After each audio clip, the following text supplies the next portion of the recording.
یہ ہے کہ کسی نے پوچھا ہے کہ ایک ماں سے جنم شدہ مردہ بچہ، یعنی جو بچہ مردہ پیدا ہو، کیا جنت یا آخرت میں وہ اٹھے گا؟ کیونکہ زندہ بچے تو ضرور آخرت میں اٹھیں گے۔ اس کے بارے میں وضاحت فرماتا ہوں۔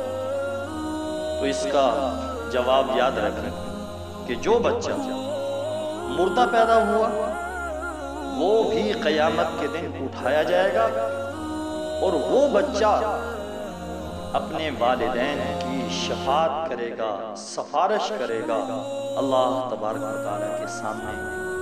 تو اللہ رب العزت سے دعا ہے کہ اللہ رب العزت ہم سب کو صحیح معنی میں دین کا فہم اور سمجھ نصیب فرمائے، آمین۔